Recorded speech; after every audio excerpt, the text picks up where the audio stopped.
There have been rumors circulating over the last couple hours that TJ Lateef, four-star Nebraska quarterback commit, is on decommitment watch, that he's looking to flip away from the Huskers. So in today's video, I'm going to give you an update about that situation. I'll fill you in on everything you need to know, and I'm going to give you my unbiased take. Is he flipping, or will he stay a Nebraska commit? So really quick, before we dive into it, make sure to smash that like button if you like breaking news coverage about Nebraska recruiting. And while we're at it, hit that subscribe button. We are getting very close to 4,000 subs here on this channel, and I'm posting a video about Nebraska football and Nebraska recruiting every single day. I appreciate all of you. So if you'd hit that sub button, that would be awesome. But without further ado, let's get into the news. TJ Lateef is on decommitment watch. It's all started when 24/7 posted an interview with him earlier, and let's just run the tape. And then you're going to enroll early? Yeah. In Nebraska, and recruitment completely shut down? Recruitment is, we won't speak on that. Fair enough.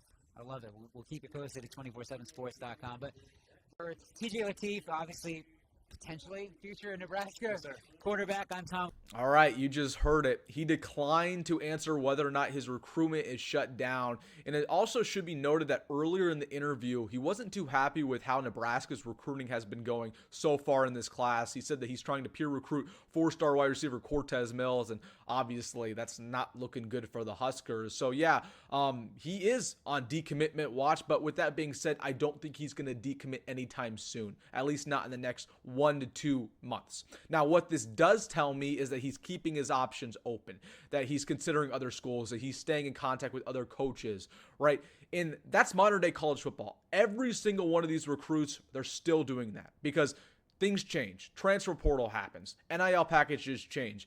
And you know what? At least he's honest about it, because there's a bunch of Nebraska recruits in the past who have flipped who aren't honest about it. They say they're 100% committed, and they're not. So every recruit that's worth something in modern day college football, they keep their options open.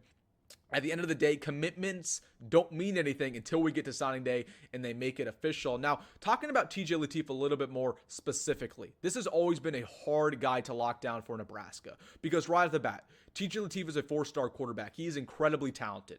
It is incredibly hard to convince him to sit on the bench for 2 to 3 years before he actually gets on the field, because that's what's going to happen with Dylan Raiola at the helm for the foreseeable future. So that's number one. He wants to play, just like every other quarterback commit in the country.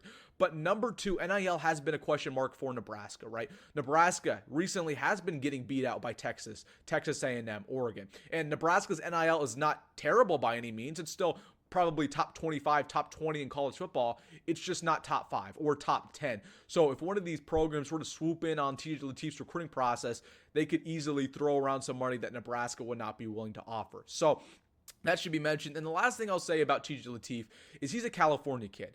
A lot of these West Coast players, they struggle with that transition moving to the Midwest, moving away from home. We've seen that a lot in the past. And before he was considering Nebraska, he was considering a lot of those West Coast schools. So if he were to decommit, I would not be surprised if he tried to get closer to home. But let's talk about whether or not he decommits. If he decommits, what does Nebraska do? What do they do from here? Well, first off, this is very concerning if you were to decommit. Of the 9 quarterbacks Nebraska has offered besides TJ Lateef, all 9 of them are committed. Of the top 60 quarterbacks in the country right now, 55 are committed. Okay, Nebraska doesn't really have too many options if he were to decommit. They would have to throw around some offers last second and hope one of them sticks. Which brings me back to a concern I had in March. I had in February before TJ Lateef was a Nebraska lean. I was worried we weren't going to land a quarterback, because it all goes back to Dylan Raiola. Yes, it's really awesome you have a 5-star quarterback, but this is what Nebraska, has coming for them if they land 2 quarterbacks in the class of 2024, Dylan Raiola and Daniel Kalen. You're just going to struggle finding a guy in 2025. Now, a lot of people are going to comment, well, we don't really need a quarterback in the class of 2025. We already have those 2 players. Well, first off, going into next year, we will only have 2 scholarship quarterbacks, okay, Dylan Raiola and Daniel Kalen. And Daniel Kalen may or may not transfer out. We saw that before he signed with Nebraska, he was considering other schools. He felt betrayed by the staff because they last second offered Dylan Raiola and said, hey, come to town. And then we saw at the end of spring practice that Daniel Kalen was unsure about his future with the Huskers. So we're not even, sure if he's going to stay after this season. In that scenario, we would only have one quarterback left. So it is important that Nebraska lands a quarterback commit.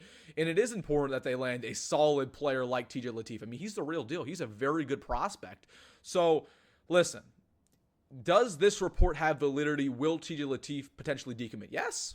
Yes, there's a possibility. I put it at about a 50-50. Now, if Nebraska wants to keep this guy committed, there's going to be two things. One, you got to build those connections once again with Matt Rhule. Make it hard for him to decommit.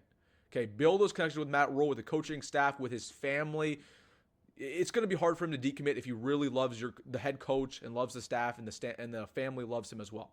Number two, it's that NIL, right? A program may or may not swoop in last second and try to offer him an NIL package. You have got to match that or even go above and beyond.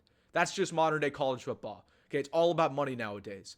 Okay, and a lot of people, they don't like to mention it. They don't like to talk about NIL. Every single 4-star and 5-star recruit, that's on their mind 24/7. So again, we got to be competitive about our money here with TJ Lateef, and hopefully we keep him because he's a very good quarterback. Again, he was in Elite 11 last week. He's one of the best quarterback prospects we've seen.